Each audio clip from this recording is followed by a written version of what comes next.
પણ આપે છે। ખાસ ડૉક્ટર, જ્યારે વાર્ષિક આપણે આરોગ્ય તપાસ કરાવતા હોય કે પછી વીમો કરાવતા હોય ત્યારે કહી શકાય કે એ દરમિયાન જ્યારે હૃદય રોગ વિશે કંઈક ખબર પડે તો ગભરાયા વગર આ રોગ સામે શું જીત હાંસિલ કરવા માટે કંઈ કરી શકાય ખરી? અને ખાસ એના માટે માધવબાગ ખાતે શું કરવામાં આવે છે? સરસ।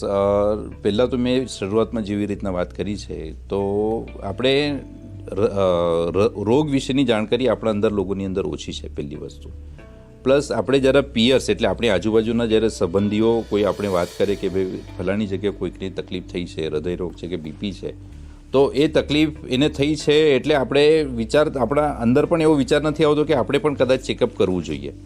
એવા સમયે તમે જેવી રીતના વાત કરી કે સમજો આપણે એન્યુઅલ હેલ્થ ચેકઅપ કરતા હોઈએ અથવા તો વીમો કઢાવવા જતા હોઈએ, ત્યારે એને એઝ એ આપણે ઓપોર્ચ્યુનિટી લઈ લેવી જોઈએ। ત્યારે સમજો આપણે ખબર પડે કે મને હૃદયમાં કંઈ તકલીફ છે કે બીપી મને દેખાય છે, તો એનો સમયસર વ્યવસ્થિત આગળ ચેકઅપ કરીને ઇન્વેસ્ટિગેશન કરીને એની સમજો કોઈ દવા ચાલુ થતી હોય તો દવા ચાલુ કરવી જોઈએ।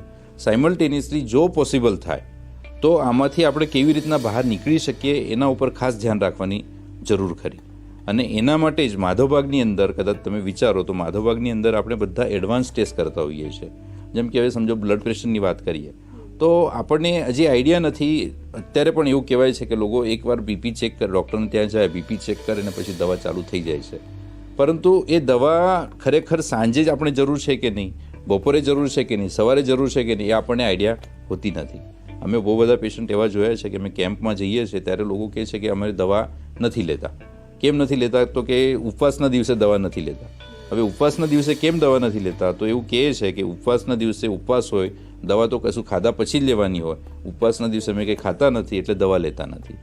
એટલે આ એક બહુ સિમ્પલ વસ્તુ છે। આ એક વસ્તુ આપણે એવું બતાવે છે કે આના ઉપર આપણે જો ખરેખર ધ્યાન આપીએ, આના ઉપર ધ્યાન આપવું એટલે એજ્યુકેશન આપવું।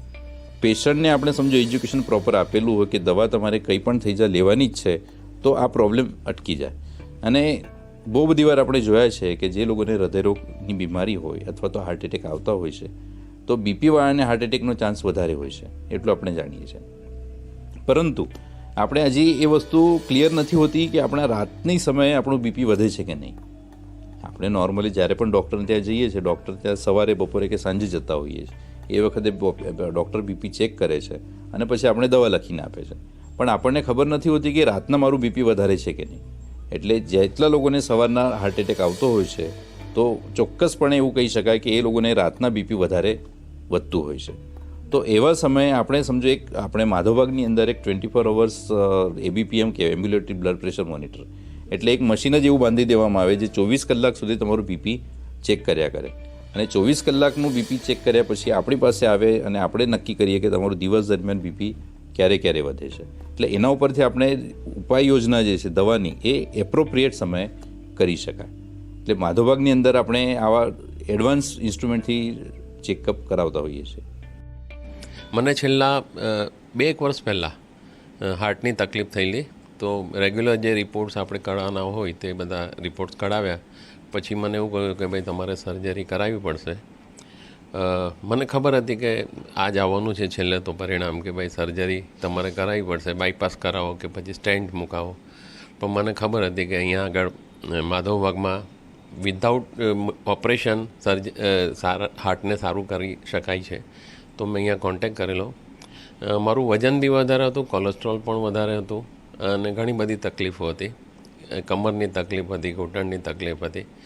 તો અહીંયા ટ્રીટમેન્ટ શરૂ કરી માધવબાગમાં, પછી ધીરે ધીરે કરતાં મારું વજન લગભગ મેં 12 કિલો વજન ઉતાર્યું છે અને હાર્ટ બિલકુલ નોર્મલ થઈ ગયું છે।